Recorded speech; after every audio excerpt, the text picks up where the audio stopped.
নমস্কার বন্ধুরা, Indian history চ্যানেলে তোমাদের সবাইকে স্বাগত জানাই।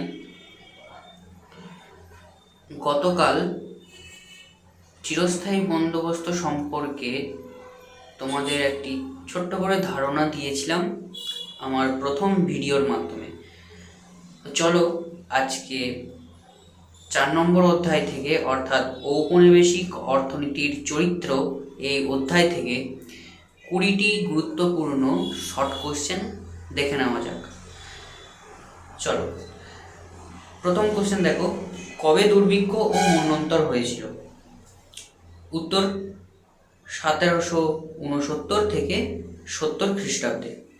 2 নম্বর, ইজারাদারি ব্যবস্থা কবে চালু হয়?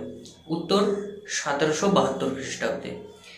3 নম্বর কোশ্চেন, কী জন্য বা কী কারণে বাংলায় চিরস্থায়ী বন্দোবস্ত চালু হয়? উত্তর রাজস্ব আদায়ের জন্য। 4 নম্বর প্রশ্ন, কে চিরস্থায়ী বন্দোবস্ত চালু করেছিলেন? উত্তর লর্ড কর্নওয়ালিস। 5 নম্বর প্রশ্ন, কোম্পানি কাদের সঙ্গে চিরস্থায়ী বন্দোবস্ত করে? উত্তর জমিদারদের সঙ্গে। 6, আবওয়াব কি? উত্তর এক ধরনের বেআইনি কর। আবওয়াব হচ্ছে এক ধরনের বেআইনি কর। 7 নম্বর প্রশ্ন, সূর্যাস্ত আইন কোন বন্দোবস্তের সঙ্গে সম্পর্কিত? উত্তর চিরস্থায়ী বন্দোবস্তের সঙ্গে সম্পর্কিত। 8 নম্বর প্রশ্ন, রায়তওয়ারি কাদের বলা হতো? রায়তওয়ারি কাদের বলা হতো? রায়তওয়ারি বলা হতো কৃষকদের। 9 নম্বর প্রশ্ন, মহল শব্দের অর্থ কী?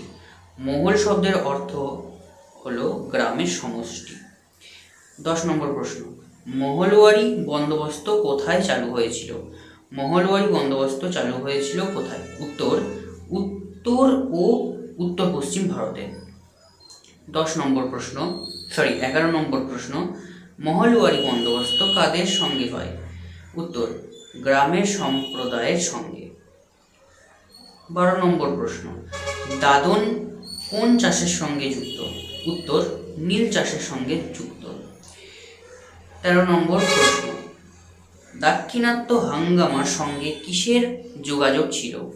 উত্তর তুলো চাষের যোগাযোগ ছিল। 14 নম্বর প্রশ্ন, কবে কোম্পানির হাত থেকে একচেটিয়া বাণিজ্যের অধিকার চলে যায়? উত্তর 1813 খ্রিস্টাব্দে। 15 নম্বর প্রশ্ন, কোন পাটের কারখানায় প্রথম পাটের কারখানা কোথায় চালু হয়? উত্তর রিষড়ায়। 16 নম্বর প্রশ্ন, রেলপথ নির্মাণের প্রকল্প কবে শুরু হয়? উত্তর 1853 খ্রিস্টাব্দে। 17 নম্বর প্রশ্ন, কার আমলে ভারতে রেলপথ নির্মাণ শুরু হয়েছিল?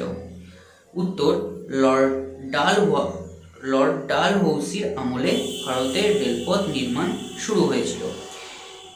18 নম্বর প্রশ্ন, ভারতে কবে টেলিগ্রাফ ব্যবস্থা চালু হয়? উত্তর 1851 খ্রিস্টাব্দে। 19 নম্বর প্রশ্ন, দ্বিতীয় ইঙ্গো বার্মা যুদ্ধ কবে হয়? দ্বিতীয় ইঙ্গো বার্মা যুদ্ধ হয়েছিল 1852 খ্রিস্টাব্দে। ভারতের দারিদ্র্যের পেছনে কোন নীতিকে দায়ী করা হয়?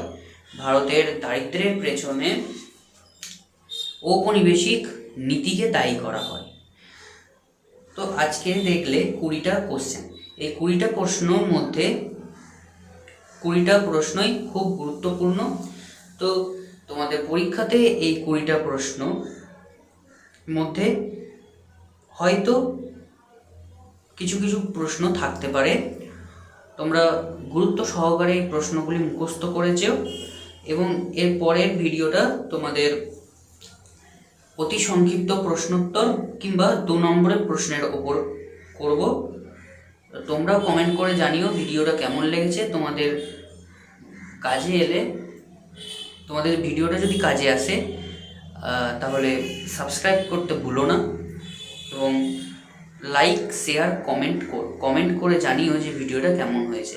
ঠিক আছে, আজকের মতো তাহলে এইটুকুই। আর এই 20টা প্রশ্ন কিন্তু মুখস্থ করে নিও। ঠিক আছে, চলো দেখা হচ্ছে পরের ভিডিওতে।